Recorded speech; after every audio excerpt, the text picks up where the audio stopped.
अलग अलग जगह पे डिस्क्राइब्ड इन करे में अलग अलग। तो कई लोग कहते हैं कि जब वो जनेऊ धारण करते हुए अगर किसी ब्राह्मण की मौत हो जाए तो वो ब्रह्म राक्षस बन जाते हैं।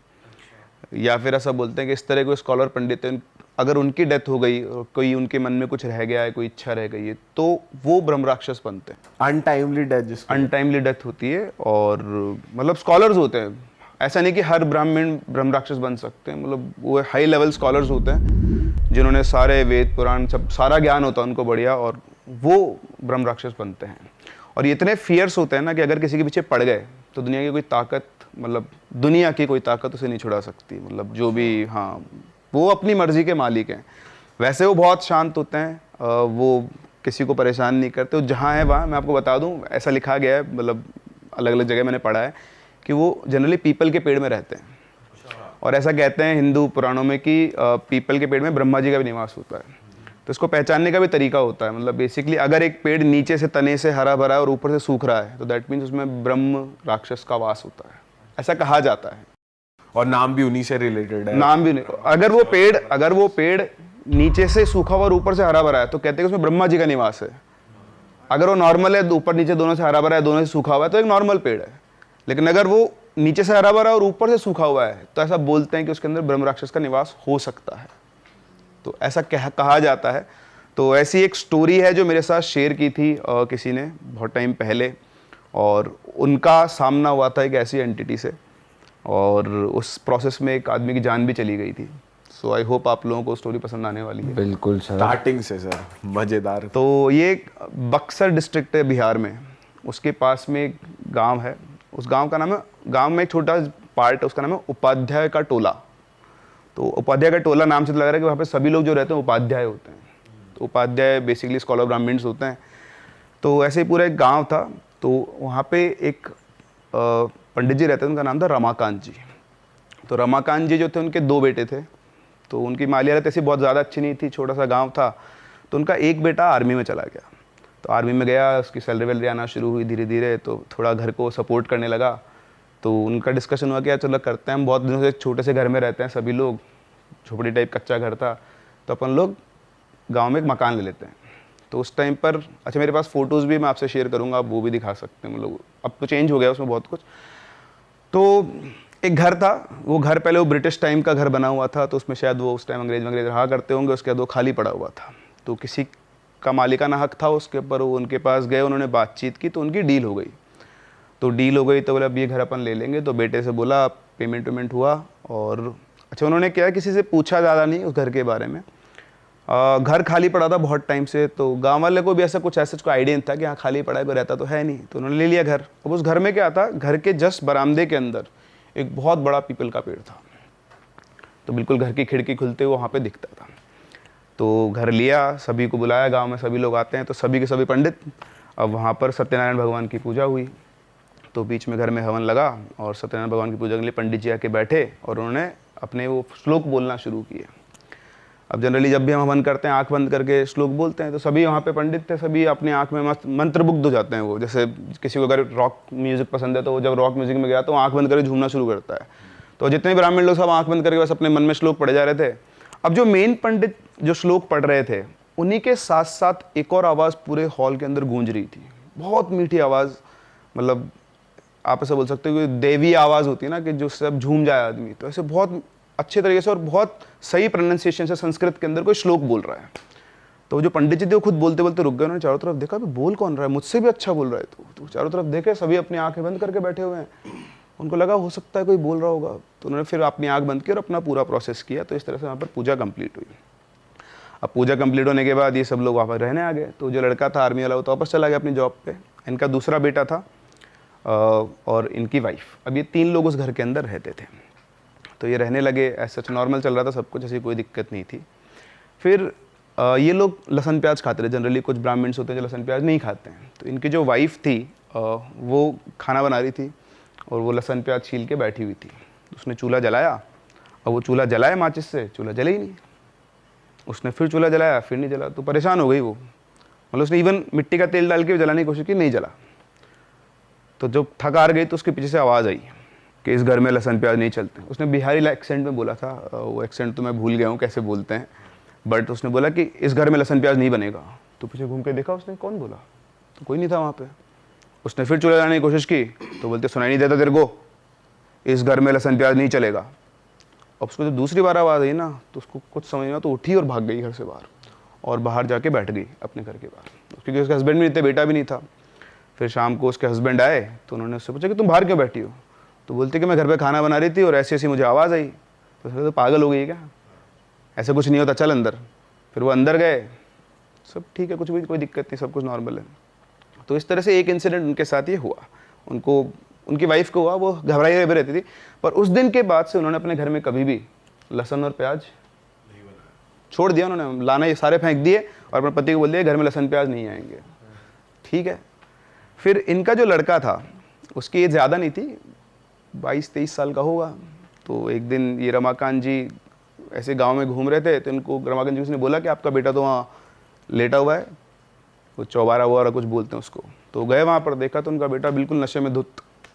अब उनके पूरे खानदान में कभी किसी ने शराब नहीं पी और वो शराब पी के लेटा हुआ।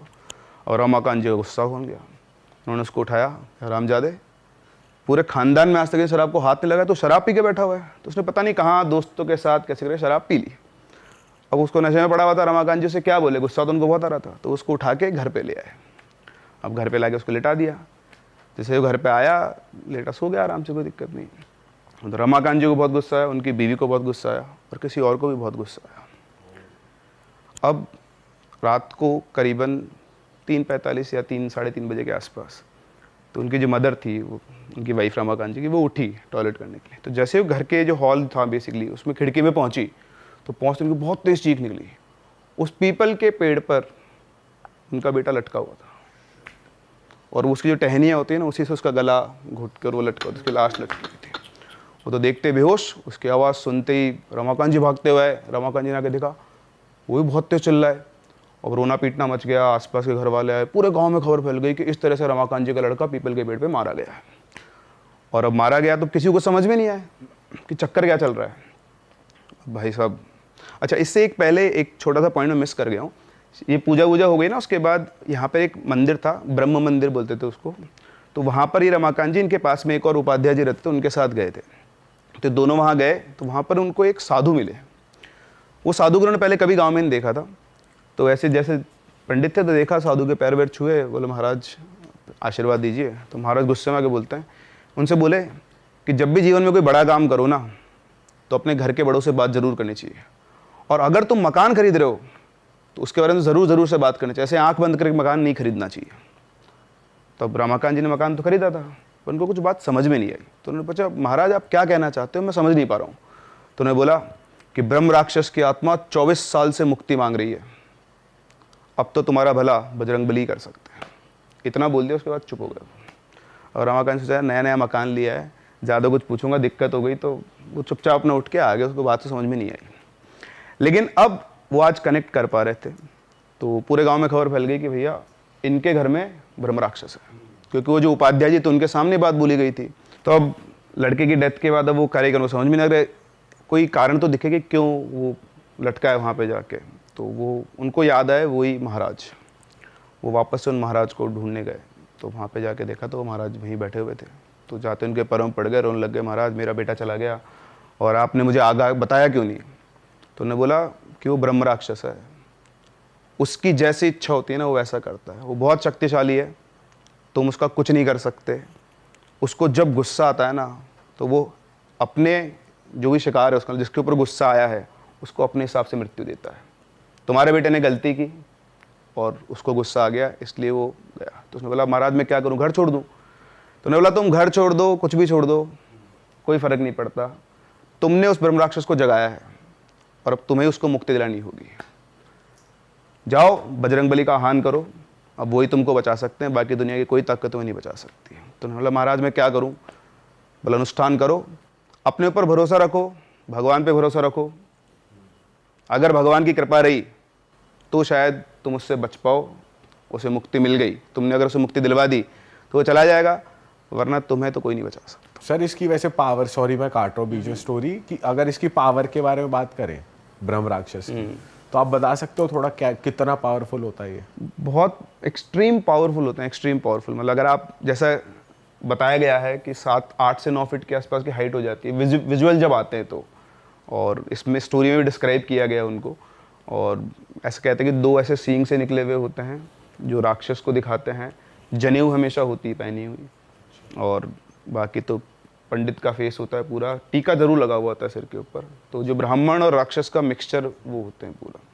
अब बोलने को आप इनको लेजेंड भी बोल सकते हो, बट जिनके साथ एक्सपीरियंस है वही वाली बात है अपनी। तो ये नॉर्मल पूजा से नहीं जाते? नहीं नहीं, पूजा ये जैसे नॉर्मल क्या होता है ना, मतलब इनमें लेवल होता है एंटिटीज का, मतलब 0 लेवल से लेकर ऊपर लेवल तक की।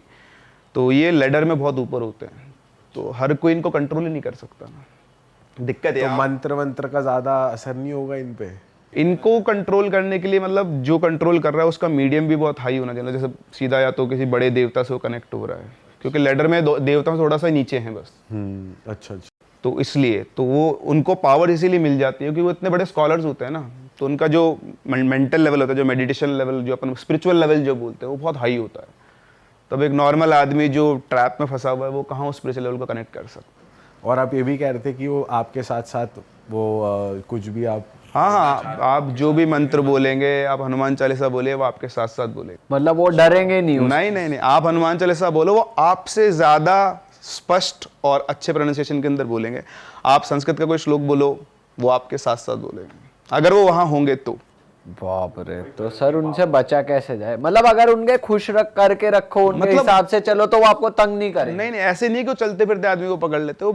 ही is not visible to anyone, वो जहाँ है वो रह रहा है, और वो आते जाते किसी को परेशान, छोटी मोटी आप गलती हो तो कुछ भी नहीं है, पर उसके एरिया में आके आपने कोई बहुत बड़ी गलती कर दी है, मतलब जिससे वो नाराज हो जाए, देन मतलब जैसे कहते हैं पेड़ पे सुसु कर दिया या ऐसा कुछ गलती कर दी किसी हाँ ने? मतलब ऐसा हो सकता है। जैसे पीपल के पेड़ है, ऐसा पेड़ है, और वो देखो सीधी बात है, आपके घर के बाहर कोई टॉयलेट करके जाएगा, आप क्या करोगे उसका? हाँ, इस केस में ये दारू पी कर आ गया था बच्चा, और प्लस लहसुन प्याज भी घर में था। हाँ, वो उनका नियम था ना, वो जब वो जिंदा थे, जब भी इस दुनिया में थे, उनका नियम था कि मेरे घर में शराब, मांस, लहसुन प्याज नहीं आ सकता है। पहले आपने एक गलती करी, आप लहसुन प्याज बना रहे हो। पहली बात तो आपने पता ही नहीं किया कि इतने टाइम से घर खाली पड़ा हुआ है, क्यों?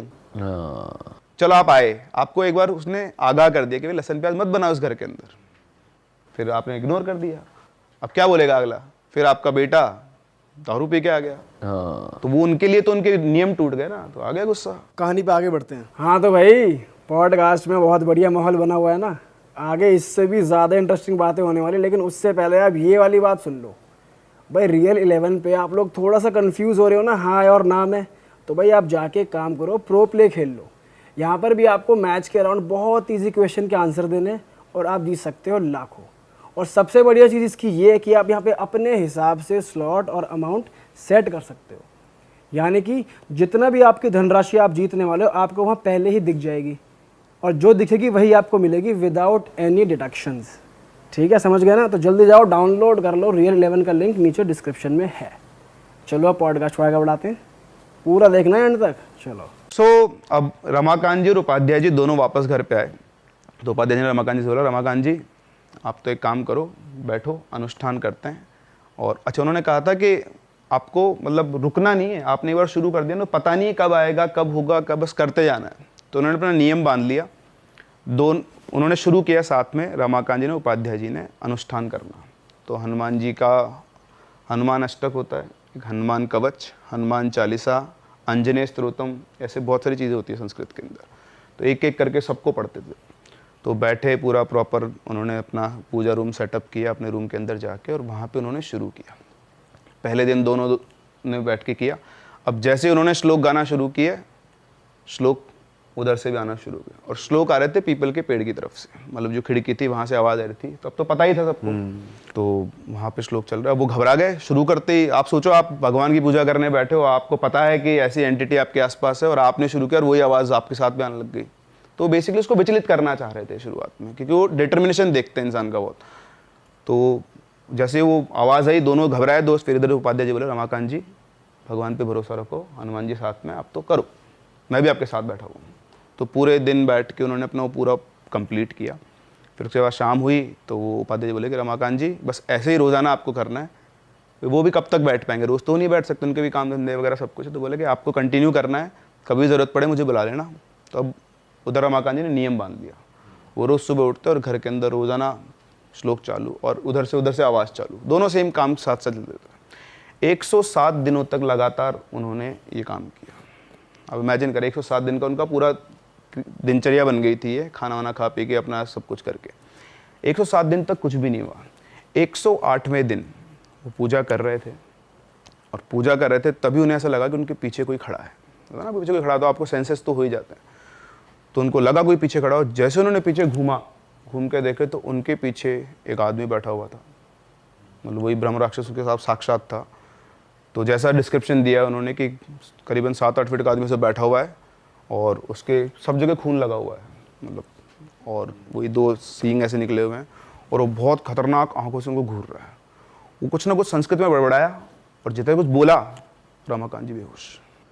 अरे तेरी, आप देख लो ना, अगर आप एकदम से ऐसे देख लोगे तो आप अपने भी बेहोश हो सकते हैं, फ्यूज उड़ जाता है सारा। फिर उठे, वो उठ के वो बोले कि देखा तो कोई भी नहीं है यहाँ पे। तो उसकी बीवी आई थी कि आप बेहोश क्यों हो गए? तो उन्होंने बताया कि ऐसे ऐसे मेरे को सामने दिखाई दिए। तो उनको समझ में नहीं आया कि दिखाई क्यों दिए। तो फिर वो वापस से अब किससे पूछें, तो उनको तो एक ही आदमी नजर आए, वो साधु। तो वहाँ गए मंदिर पे, देखा तो साधु है ही नहीं वहाँ पे। सब जगह ढूंढ लिया, साधु महाराज नहीं मिले। अब वो अकेले फंस गए, करूँ तो क्या करूँ। फिर वो वापस अपने घर पे आए।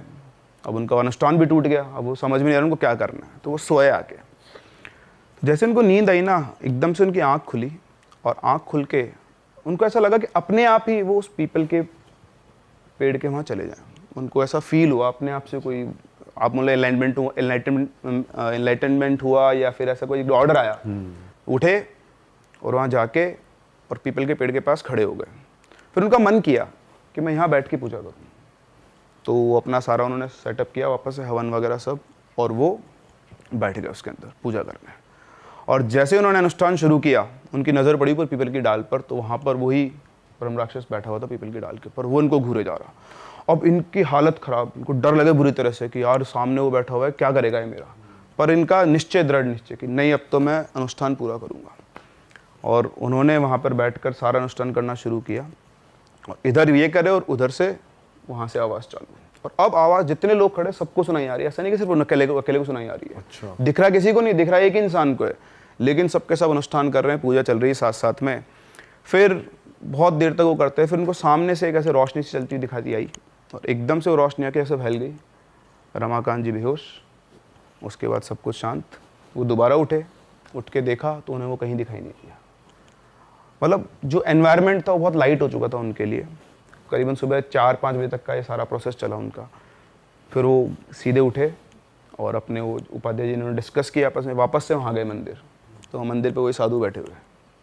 तो जाके उनको प्रणाम ना किया और बोला कि महाराज ऐसा हुआ। तो उन्होंने बोला कि रमाकांत जी, आपके दृढ़ निश्चय से उस ब्रह्म राक्षस को मुक्ति मिल गई है। अब आपको कहीं जाने की ज़रूरत नहीं है, आप इस घर के अंदर रह सकते हो। अब आपको कोई परेशान नहीं करेगा। वो जो था वो जा चुका है और बस आप रहो आराम से। तो उन्होंने कहा कि सब क्या रहूँ, मेरे तो बेटा चला गया। हनुमान जी कहाँ थे जब मेरा बेटे को मार रहा था? तो उसने बोला कि ये सब हमारे बस की बात नहीं है, हमारे इच्छा की बात नहीं है। उसने गलती की, उसने सजा दी, आपने उसको मुक्त करा के उसको बाहर हटा दिया है। अब आप आराम से यहाँ रह सकते हो। तो वो कुछ टाइम और रहे वहाँ पर। फिर उसके बाद वो वहाँ से चले गए, बेच दिया उन्होंने वो घर। आज भी वहाँ कई लोग रहते हैं, लेकिन उसके बाद कभी उनको कुछ ऐसा कुछ फील नहीं हुआ।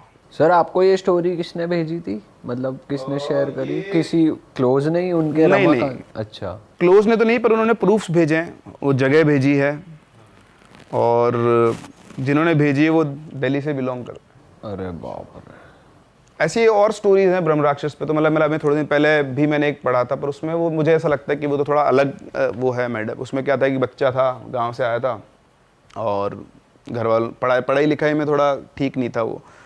तो माँ बाप भी उसके ऐसे पुराने बहुत पिछले गांव में रहते थे। तो आगे के मैं कुछ सीख के आऊँगा, अब जा रहा हूँ। तो जाके ऐसे बैठ गया, एक ख़राब सा घर था, कई सालों से बंद पड़ा था, तो बैठा हुआ था। बहुत पुरानी बात बताते हैं इसको। तो वो भी वही ब्राह्मण था, वो बच्चा भी ऐसे बैठा था। तो 2 लोग जा रहे थे, 2 ऐसे वो भी ब्राह्मण थे, जैसे पंडित वगैरह होते हैं ना, जो शास्त्रीय टाइप वैसे। तो उसने रोक के उनसे पूछा कि मैं कुछ सीखना चाहता हूँ, मतलब मुझे भी आप अपने आश्रम ले चलो। तो उन्होंने बोला कि आश्रम जा क्या करेगा, इसमें चला जा, यहाँ अंदर जा और तेरे को यहाँ गुरुजी मिलेंगे, तेरे को सब कुछ सिखा देंगे। तो अनभिज्ञ बालक चला गया अंदर। जैसे वो अंदर गया दोनों बोलते हैं अब सच्चाई सामने आ जाएगी, इस घर में ब्रह्म राक्षस रहता है या फिर नहीं रहता है। तो उसमें फिर वो जाता है अंदर, पूरा घर खाली पड़ा हुआ है, लेकिन ऐसे 3-4 फ्लोर्स होते थे। जब तीसरी फ्लोर पे वो जाता है वो देखता है कि तीसरी फ्लोर से बिल्कुल जगमग है, बढ़िया साफ़ सफाई हो रखी है वहाँ पर, और वहाँ पर जाकर वो बैठ जाता है। वो बैठा रहता है, पूरा दिन निकल जाता है, उसको कोई दिखता ही नहीं है। पर उसे लग रहा है कि बाकी सब फ्लोर गंदे हैं, लेकिन ये वाला फ्लोर बिल्कुल साफ़ है। तो शाम के टाइम जब होती है, सूरज ढलता है, तब जाके उसे सामने एक गुरुजी दिखाई देते हैं, मतलब अंदर कमरे के अंदर। वो ऐसे ढूंढता है, वापस उठ के देखो तो यार कोई है भी नहीं, मैं फालतू रात हो रही है, निकलो फिर यहाँ से वरना। तो जाके देखता है तो एक कमरे के अंदर एक बाबा बैठे हुए होते हैं। उनके पास जाता है और उनसे बोलता है कि मुझे ऐसे किसी ने कहा कि आप मुझे शिक्षा दे सकते हो। तो उन्होंने बच्चे को देखा और बोला कि तुझे यहाँ भेज, मतलब तुझे डर नहीं लगता? तो बोलता डर किस बात का, आप गुरुजी हो, मैं आपसे शिक्षा लेने आया हूँ, मैं अपने माँ बाप का नाम ऊँचा करना चाहता हूँ पढ़ लिख कर। तो उन्होंने बोला कि अच्छा चल ठीक है, कल बात करेंगे, अभी तू खाना वाना खा ले। तो उसने बोला खाना कहाँ है? बोले तू बाहर जा खाना खा ले। तो वो बाहर गया तो उसके लिए खाना रखा हुआ था, तो उसको समझ नहीं आया खाना वाना कहाँ से आया। तो खैर इसको तो मैं शॉर्ट करता हूँ, बहुत छोटे। तो ऐसे वो अगले दिन गया, अगले दिन उन्होंने फिर उससे पूछा, तो उन्होंने पूछा उससे कि यार बता आप तेरा क्या है? उसने बोला महाराज मैं तो सीख के जाऊँगा आपसे। बोला देख ले, तू दृढ़ निश्चय कर ले, एक बार अगर तू यहाँ रुक गया, तूने अगर ये निश्चय कर लिया कि तुझे मुझसे सीखना है, तो अगले 12 साल तक तू इस घर से बाहर नहीं निकल सकता है। उसने बोला जो हो, मैं तो आपके शरण में आ गया हूँ, आपको जो करना है करो, मैं तो दीक्षा लेने आया हूँ, सीख के ही जाऊँगा। तो उन्होंने उसको टटोल लिया कि बच्चे का मन बिल्कुल साफ़ है, बिल्कुल भोला है, तड़पाया हुआ है लोगों का। तो उन्होंने बोला चल ठीक है।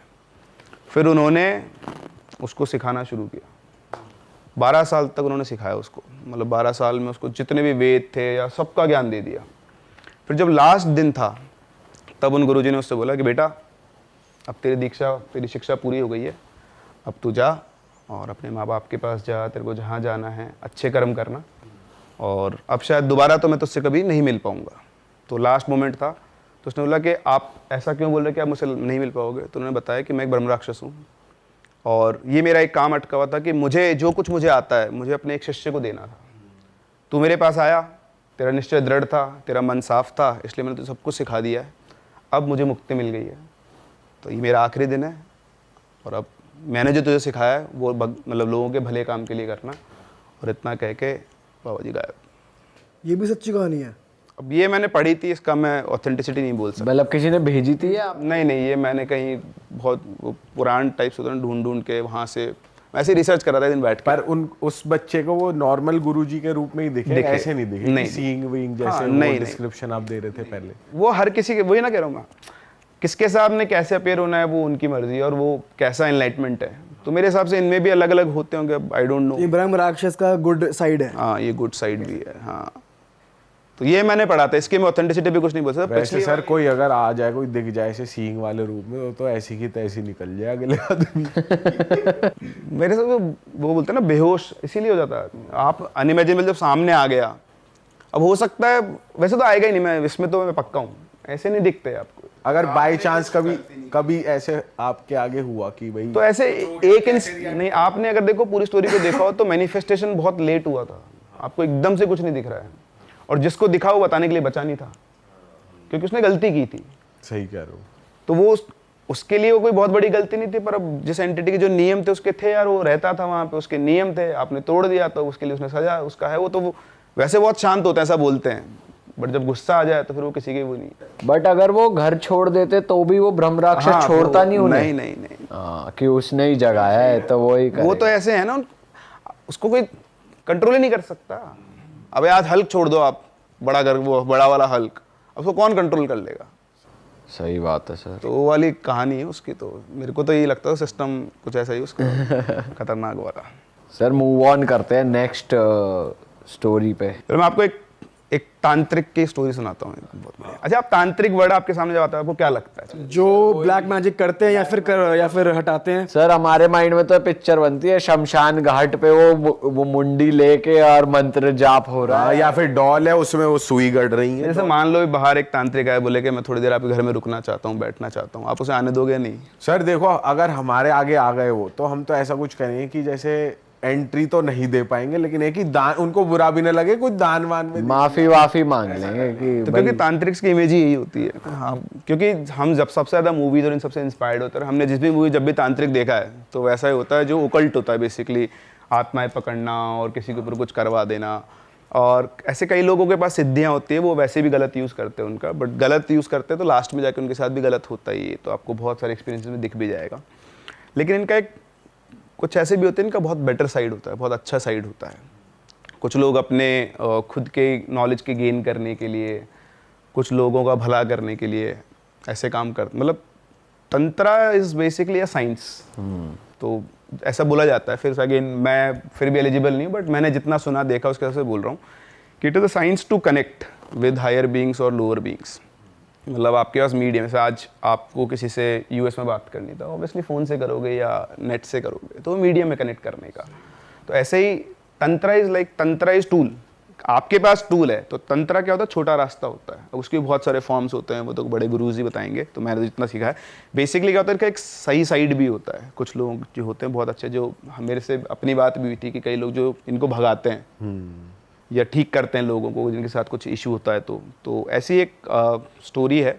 तो यहाँ पर क्या था ना, ये है हिमाचल की, तो आई थिंक शिमला के आसपास की कोई जगह थी।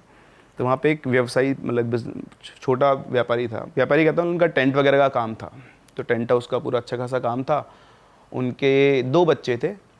एक था बेटा, उसकी एज थी करीबन 3-4 साल के आसपास की एज थी, और एक बेटी थी जो करीबन 9-10 साल के आसपास की रही होगी। तो जो बेटे का नाम था उस टाइम पे उन्होंने सोम रखा हुआ था। अब दिस इज़ इम्पॉर्टेंट। और बेटी का तो खैर मुझे नाम नहीं पता। तो उन्होंने क्या किया, उनका पहले वो किराए के घर में रहते थे। अब किराए के घर में टेंट का सामान कहाँ रखें, तो उनको टेंट के सामान के लिए गोदाम रखना पड़ता था, उसका किराया देना पड़ता था। फिर कभी भी काम आए तो पहले गोदाम पे जाओ, फिर जाओ, और शहर से दूर था। तो उन्होंने एक घर ढूंढना शुरू किया। अपने पैसे से जोड़े थे उन्होंने, अपना बजट था उनका, उन्होंने घर ढूंढने शुरू किए। तो अलग अलग घर ढूंढे उन्होंने। तो उन्हें अपने जो शहर था उससे 4-5 किलोमीटर दूर ही एक घर दिखा, बढ़िया बड़ा घर था। उसमें घर बना हुआ था, घर के इस तरफ एक मंदिर था और पीछे बहुत बड़ी जगह थी खाली। तो उनको ने देखा, उनको घर पसंद आ गया कि यार यहाँ पीछे वाली जगह पर तो मैं अपना टेंट का गोदाम बना लूँगा। घर है ही, घर पुराना था, उसमें कोई रह नहीं रहा था। तो उन्होंने पसंद आ गया, भाई घर पसंद आ गया। फिर उन्होंने अपनी बीवी को दिखाया, बच्चों को, सबको पसंद आ गया। अच्छा, जब इनको पैसे का पता लगा तो जितना बजट ही लेकर चल रहे थे उससे कम बजट में वो घर था। उससे पहले जितने भी घर देखे उनके बजट में थे पर छोटे थे, लेकिन ये घर बड़ा भी था और अपने बजट से कम में भी था। बिल्कुल आप वही सोच रहे हो ना। मैं तो ये सोच रहा हूँ, जो घर खाली होगा कभी नहीं लूंगा जिंदगी में। और प्लस जो कम बजट में है और एरिया बड़ा है तो वहां तो बिल्कुल नहीं जाना है। और अगर कोई मजबूरी है यार यही लेना है, मतलब कुछ ऐसा आ रहा है कि भाई नहीं लो भाई, घर ही मत लो। ये सबसे कॉमन पॉइंट होता है। हाँ। भाई कुछ भी चीज खरीदने का लालच सिर्फ पैसा ही होता है। अगर वो कम दिखा रहा है तो समझ जाओ कुछ तो गड़बड़ है। पर यहाँ उसका लॉजिकल रीजन था कम होने का। सो मैं इसलिए कहता कि आप वही सोच रहे हो ना, वो बदलने वाला है अभी। कहानी में ट्विस्ट है। हाँ। सो अब आसपास वाले लोगों से बात की तो आसपास लोगों ने बोला कि ये घर में तो भूत रहता है। बोले यहाँ पहले भी एक फैमिली रही थी, वो कुछ दिनों में खाली करके चली गई। तो अब किससे पता करें, तो उन्होंने ओनर को ही कॉल किया। तो जो ओनर थे वो दिल्ली में रहते थे, उनका मेडिकल स्टोर वगैरह कुछ था यहाँ पर। तो उन्होंने फ़ोन किया कि भाई साहब घर तो मुझे पसंद आ गया है, लेकिन एक तो इसकी कीमत मार्केट से बहुत कम कर रखी है आपने, और दूसरा गांव वाले बोल रहे हैं कि घर तो शापित है, इसमें तो भूत वगैरह रहते हैं। तो उन्होंने बोला अरे भाई साहब मैं आपको सच्चाई बता देता हूँ, फिर आप देख लेना। तो उन्होंने बोला कि ये घर मेरा नहीं है, मेरे चाचा जी का है। वो तांत्रिक थे और वो इस गांव में लोगों की हेल्प किया करते थे। किसी को कुछ हो गया, छोटा मोटा काम हो गया, पूजा वूजा करवानी है, करवा दिया करते थे। तो इस तरह से वो तांत्रिक थे, इसलिए गांव वाले बोलते हैं कि उनका भूत है घर के अंदर। बाकी मैं क्यों इस घर को बेच रहा हूँ, क्योंकि मेरे उनकी कोई संतान तो थी नहीं, मैं इकलौता वारिस था, तो मुझे तो ये घर मिल गया। तो उसने बोला कि अच्छा ठीक है, तो फिर आप यहाँ के क्यों नहीं रहते? बोला भाई साहब मेरा यहाँ पे बड़ा काम है, मेडिकल स्टोर, बहुत बड़ा मेडिकल स्टोर है मेरा, मेरे बीवी बच्चे हैं, बच्चे स्कूल में पढ़ते हैं, मैं पागल हूँ जो दिल्ली छोड़ के वहाँ के रहूँगा गाँव के अंदर, ठीक है। और ये घर वैसे भी मैंने अपने पैसों से खरीदा ही नहीं है, ये तो मेरे चाचा ने दे दिया मुझे, मेरे को तो विरासत तो मिला है, तो मुझे कोई फ़र्क नहीं पड़ता है कितने में बिक रहा है, ठीक है। और दूसरी बात ये आप कह रहे हो कि इसमें कुछ है, तो इसमें मैं खुद रह चुका हूँ 1-1.5 महीना, आया था छुट्टी बनाने में, मुझे तो कभी कुछ नहीं फील हुआ। ठीक है, बाकी गांव वाले जो बोले वो बोल सकते हैं, मैं कुछ नहीं कर सकता उसका। तीसरी चीज़ ये है कि अगर आपको इस कीमत में इतना बड़ा घर मिल जाए तो वो ले लो, ऑफ़र आपके सामने है, लेना है तो लो, वरना कोई दिक्कत नहीं, पड़ा रहेगा, मेरा कोई फ़र्क नहीं पड़ रहा, मुझे बिकेगा तो भी बढ़िया है और नहीं बिकेगा तो और भी बढ़िया है, पड़ा रहेगा। अरे वाह, आपने ये वीडियो यहाँ तक देख ली भाई, तुमने हमारी मेहनत सफल कर दिया, तुम ही लोग हो असली रियल हिट। और अगर आपको बहुत मज़ा आ रहा है ऐसी क्लिप्स में, ऐसी वीडियोस में, तो फटाफट जाइए प्लेलिस्ट पे बिंज वॉच कीजिए और सारी वीडियोस देख डालो और मौज काटो। दैट इज इट, हम मिलेंगे नए पॉडकास्ट में, नए क्लिप में। Till then bye bye, see you, take care, do subscribe.